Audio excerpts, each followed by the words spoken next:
नमस्कार। आप देख रहे हैं ऑल न्यूज नंबर 1। आज हम बात करने जा रहे हैं आधी आबादी महिला की।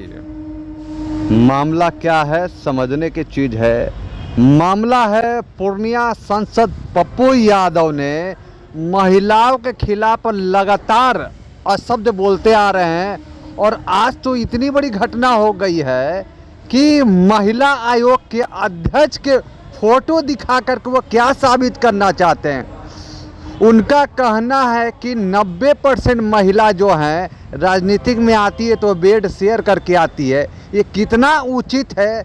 ये ओछी मानसिकता वाली बात कर रहे हैं पप्पू यादव, जो एक सांसद हैं, जनता के प्रतिनिधि हैं।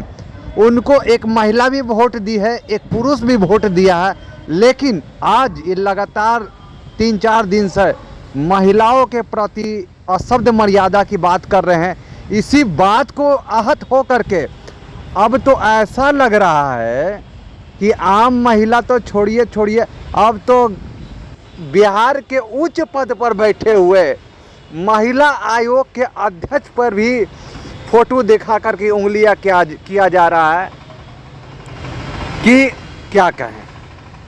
हमें तो लग रहा है कि बिहार में अब न शासन बचा है, न सुशासन बचा है, न प्रशासन बचा है, न इज्जत प्रतिष्ठा बचा है।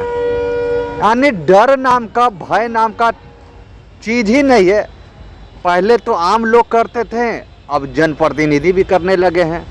कहाँ तक ये उचित है, ये सोचने वाली बात है। तो आज इसी क्रम को ध्यान में रखते हुए बिहार राज्य महिला आयोग ने प्रेस कॉन्फ्रेंस कर पप्पू यादव पे खुला चुनौती दिया है कि आपने महिलाओं के साथ साथ महिला आयोग के अध्यक्ष पर उंगली उठाया है। बहुत जल्द उनके ऊपर एफआईआर किया जाएगा और साथ ही साथ लोकसभा अध्यक्ष से मिल करके उनकी सदस्यता खत्म करने की भी बात की है। तो देखिए क्या कहना है बिहार राज्य महिला आयोग के अध्यक्ष अप्सरा सिंह का। जो कि परसों उन्होंने बयान दिया था, उस पे कल हम लोगों ने दिया और उन्हें कहा कि 3 दिनों में वो अपना स्पष्टीकरण दे। लेकिन उन्होंने ये 3 दिनों में स्पष्टीकरण ना दे करके संवैधानिक जो ये आयोग है उस पर उन्होंने खराब टिप्पणी की है और उन्होंने कहा है कि मैंने ये जो आयोग ने जो नोटिस भेजा है वो नोटिस को मैंने कूड़े के ढेर में फेंक दिया। तो आप सोच सकते हैं उनके मानसिकता क्या है, दिवालियापन है। अब आयोग क्या करेगी? अब आयोग चूंकि उन्होंने हमारे ऊपर भी बयान दिया है तो आज उस पर हमने जो है उन्हें आयोग में आने के लिए उनको कहा है कि वो अपना पक्ष रखने के लिए आयोग में आए। और उन्होंने महिला आयोग की अध्यक्ष पर टीका टिप्पणी बिना किसी सोच समझ करके उन्होंने हमारे ऊपर जो आत्मसम्मान को ठेस पहुंचाया है उसका वो अपना ये बयान देने के लिए यहाँ पर आपके फोटो का भी उपयोग किया गया। क्या इस मामले को लेकर आप कोई प्राथमिकी दर्ज करेंगे? बिल्कुल साइबर या कोई ऐसे बेस में भी आप लोग जा रहे हैं, साइबर कोई शिकायत कर रहे हैं? दूसरी बात, आप मानहानि का भी क्या करें, क्योंकि आपने ये आत्मसम्मान और आयोग में आए ये तो बहुत रिड्यूस हो जाता है। जिस तरीके का उन्होंने आरोप लगाया बहुत रिड्यूस हो जाता है। महिला आयोग क्या उनको जो लेटर लिख रही है उसमें कुछ कड़ा? बिल्कुल कड़ा ये है। ये आप मेरे परसों का जो ये परसों के वक्तव्य पे नारी पर जो उन्होंने दिया था, हम लोगों की मुहिम रहेगी कि उनकी जो सदस्यता है। ये तो मैं इस नोटिस की बात कर रही हूँ जो आप पर पर्सनल अटैक हुआ। पर्सनल है तो उसी पर मैं कह रही हूँ कि एफआईआर भी होगा उनके ऊपर में। हालांकि उनके ऊपर मैं कह दूं कि उनके ऊपर 41 केस पहले से है, एक और केस उन पर हो जाएगा तो उनको कुछ नहीं असर पड़ेगा। लेकिन वो जहाँ का प्रतिनिधित्व कर रहे हैं, जिस क्षेत्र का प्रतिनिधित्व कर रहे हैं, मैं वहाँ जाऊँगी, मैं कहूँगी वहाँ पर जा करके आम जनता वो जाने कि उनका कथनी और करनी क्या है, उनका चरित्र क्या है। इसके अलावा लोकसभा अध्यक्ष के पास मैं खुद जाऊंगी और कहूंगी कि उनकी सदस्यता निरस्त करने की जो है आप प्रक्रिया में लगे, क्योंकि उन्होंने नारी सम्मान की रक्षा नहीं की है। क्योंकि उन लोगों को ओथ दिया जाता है कि मैं आम जनता के लिए जो है मैं काम करूंगा, सबके सम्मान के लिए काम करूंगा, लेकिन उन्होंने आधी आबादी के सम्मान के साथ बहुत खिलवाड़ किया है। ये मैडम, एक सवाल रहेगा मेरा। ये FIR कौन करेगा, महिला आयोग करेगा या आप अपनी पर्सनल कैपेसिटी में करेंगी? नहीं, महिला आयोग की अध्यक्ष मैं हूँ। हाँ। और मैं ही करूंगी। नहीं, आप पर्सनल कैपेसिटी में, जैसे मुझे कुछ बोले तो मेरा संस्थान भी कर सकता है, मैं भी कर सकती हूँ। तो आप अपनी पर्सनल कैपेसिटी, क्योंकि आप महिला आयोग के अन्य सदस्यों को तो उन्होंने कुछ नहीं कहा है, नहीं। आप ही को कहा है, तो आप पर्सनल कैपेसिटी में नहीं, दूसरी तस्वीर मैं नहीं पहचान पाई हूँ। मैं चूंकि मेरी तस्वीर, उन्होंने 2 तस्वीर दिखाई थी, मैंने पहली तस्वीर पहचान नहीं, चुकी मेरी वो आपने तस्वीर, सवाल सही, दूसरी तस्वीर आपने मैंने सवाल नहीं सुना नहीं। सवाल ये है कि चूंकि आप आयोग के अध्यक्ष हैं तो उस पद के नाते करेंगी या फिर आप व्यक्तिगत रूप से उन पर केस करेंगी? पर्सनल कैपेसिटी मतलब आप अपने हाँ, ये मैं दोनों ही तरीके से मैं करूंगी उन पर। मैम, एक सवाल रहेगा। बिहार राज्य महिला आयोग बिहार की महिलाओं को न्याय दिलाने का काम करता है, ठीक है।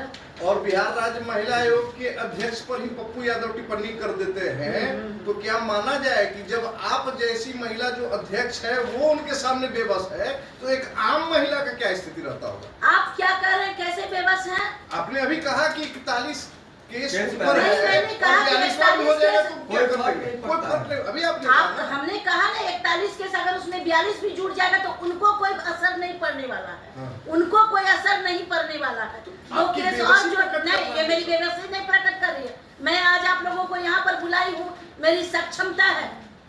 आज आप बता दीजिए, इससे पहले महिला आयोग में ये 7 बजे का कॉन्फ्रेंस कौन किया होगा? आप देखे हैं? आप अपने जो है पत्रकारिता क्षेत्र में है, महिला आयोग में किसी महिला ने जो है, महिला अध्यक्ष ने प्रेस कॉन्फ्रेंस किया है 7 बजे। मैं बहुत सक्षम हूँ। महिला आयोग का जिम्मा मुझे जो है पूरे बिहार की महिलाओं के लिए तो जिम्मा कानूनी मिला है। प्रक्रिया के माध्यम से उनको सजा दिलाने का काम करेंगी आप? बिल्कुल करेंगी, जनता करेंगे। के बीच में जाएंगे, उनके क्षेत्र मैं में- सब तरीके से उन्हें घेरूंगी, जितने तरीके से मैं उन्हें घेर सकती हूँ मैं घेरूंगी।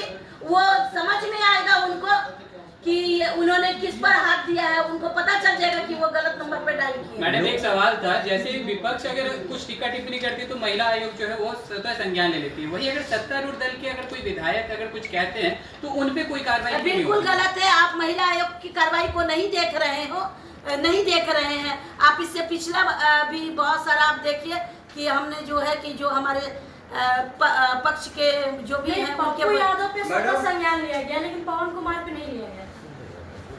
पवन कुमार हमारे तो है नहीं। बीजेपी के नेता अच्छा सुनिए ना, उत्तराखंड के जो मंत्री थे वो हमारे इसमें थे, तो मैंने किया है। आप तरीके से अगर देखिएगा तो ऐसा नहीं है। हाँ, कहिए ना। वो घोर निंदनीय है, उनको शायद पता नहीं है। अगर वो प्रतिनिधित्व कर रहे हैं पूर्णिया का, तो अगर वो पूर्णिया की प्रतिनिधित्व कर रहे हैं और वो सांसद है, तो मैं भी पूर्णिया की बेटी हूँ।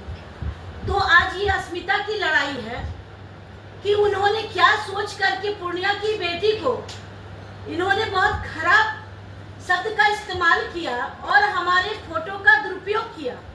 उन्होंने जो महिलाओं के लिए जो गलत शब्द का प्रयोग किया है, जो मेरा काम है, माननीय मुख्यमंत्री जी ने मुझ पर विश्वास करके जो मुझे ये पद दिया, महिलाओं की आत्मरक्षा के लिए, महिलाओं के स्वाभिमान के लिए, उनके मान प्रतिष्ठा के लिए। और आज जब मेरे ऊपर ही पड़ा है इस चीज पर कि एक सांसद द्वारा मेरे फोटो का दुरुपयोग करके उन्होंने मेरे फोटो को लेकर के कहा कि इनको मैं जान रहा हूं कि ये कैसे आगे बढ़ी। आप सोचिए, उनका ये पूर्णिया की बेटी के लिए कहना शब्द न्यायोचित है? आप मेरा बैकग्राउंड देख सकते हैं, मेरे ससुराल में या फिर मेरे मायके में किन्हीं ने राजनीति नहीं की है। मैं किसी अनुकंपा की देन नहीं हूँ।